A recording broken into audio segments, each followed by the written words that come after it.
Hey, it's Nat. And Martha. And welcome to our first video we've ever made together on our YouTube channel, and our first time ever vlogging, and a bunch of firsts happening all at once. And for our first video, is that Tuck? We got a cameo from our dog. We got a cameo This for is a dog. Tuck. How about that? Also him. Say hi. You're going to be famous on the internet, hopefully.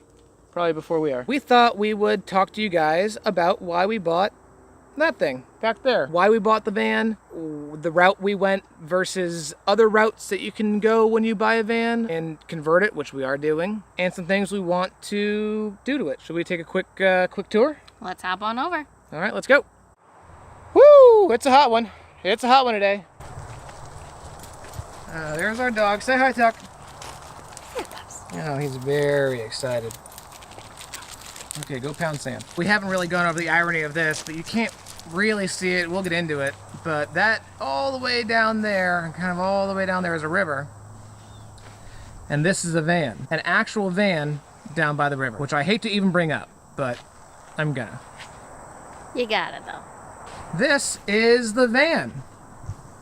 It is a 2017 Ram Promaster 2500. We got the model with the 159-inch wheelbase, as well as the high roof, which were absolute necessities. They were absolute necessities for us. You want to be able to stand up in the van, especially if you're going to call it home, especially if you're going to be out on the road for a long time. You don't want to be crouching all the time. That seems kind of torturous. So we had to be able to stand up in it. Martha's 5'4". I'm like 6 feet and a half. Just kidding. I'm like 5'8". We're not big people, so it wasn't going to be a big deal, but we really wanted to be able to have enough headroom and enough space that we could move around. So let's go take a look at the inside, shall we? Let's do it. And reveal the big white box. Oh my God, it's so fun! Look at that. It is a big, white, empty box. Let's hop up here. As you can see, this is all sheet metal. It's all sheet metal all around. The floor, also all sheet metal. There is no insulation. There's no wood. There's no paneling. There is nothing. There's this light, which is basically useless. Let's go check out the doors here real quick. Well, these guys, and this guy opens just like that. And there we are, huh? How about that? Pretty cool, right? So one of the biggest reasons we got this van is, look at how much space is in here. So much space! So much space. The ceilings are really high. The walls are very, very wide. I saw in a lot of vans these studs here, you can kind of see in here. These studs come out way too far in a lot of vans, and there was a lot of attention to detail from Ram via Fiat for economizing space, and that was super important for us. We wanted to make sure that we, even though we're not that big, had enough headroom and we could utilize all the square footage we need. So that was a big deal, and it looks great in here. As long as we're in here, we might as well check out the cockpit. I think. Yeah, it's a pretty well-equipped van, honestly. The situation here is a little bit bare bones. The Bluetooth speaker down here does not come with the van. That you have to buy at PC Richards & Sons like 6 years ago. We have it here because this is just terrestrial radio, and it's been a little bit brutal. It actually is the first thing we're going to replace in the van, probably later on this week. But outside of that, driving it is really comfortable. You don't really feel like you're in a monster truck. It's got cup holders for days. 1, 2, 3, 4, 5, 6, 7, 8. Maybe there's more. Maybe there's like hidden cup holders I haven't found. Who has that many drinks? But driving it, you don't feel like you're, driving a blimp. You don't feel like you're driving in a car. You really feel like you're driving a pretty sturdy truck. The seats are super duper comfortable. The driver's side is the only side with an armrest, which is a bummer for the passenger. Mostly for me. So why do we go with a Promaster over a Transit, over a Sprinter, over that Nissan that looks like a big tennis sneaker. It's a few reasons. They're all great vans. They really are.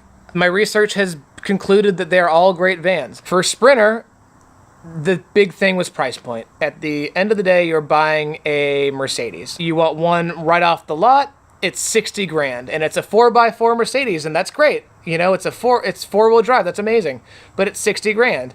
Even the old ones, the old diesels from like 2004, they're still selling for 13, 14, 15 grand, and that just was not a thing that we could do. This is a really reasonably priced van for what it is, and our kind of research suggested the same thing.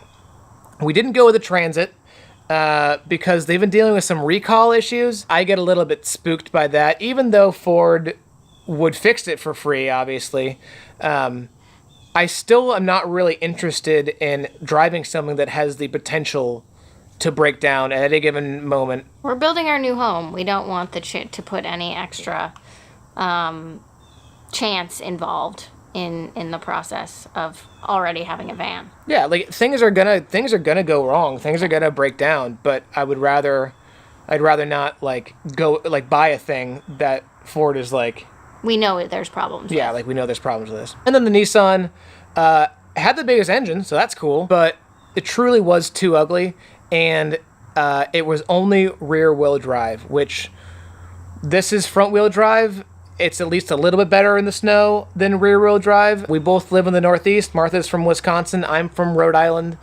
It gets cold and snowy and icy here. And while we don't plan on being here all that often in the wintertime, like we'll come back for Christmas, we'll come back for holidays, and we want something that's a little bit better in the snow. More traction, and something we can rely on a little bit more to not skid off the road if it gets like too icy. And we got to be able to get out of the driveway. The driveway is huge. We live on a, we'll show you guys at some point probably, but our driveway is at like a 45-degree angle. So if we can get into it just fine when it's snowy, but getting out of it is a little bit of a trick. So we've dealt with that before in the past, and we don't want to do that again. So no rear-wheel drive for us. No rear-wheel drive. It's really hard to say That's that. really hard to say. It's really difficult to say. One of the last big things we came up with for why you bought this van is that even though it is quite big, and you can kind of check it out there, it's definitely a big van. Even though it is quite big, it still fits in a standard parking spot, which was huge for us.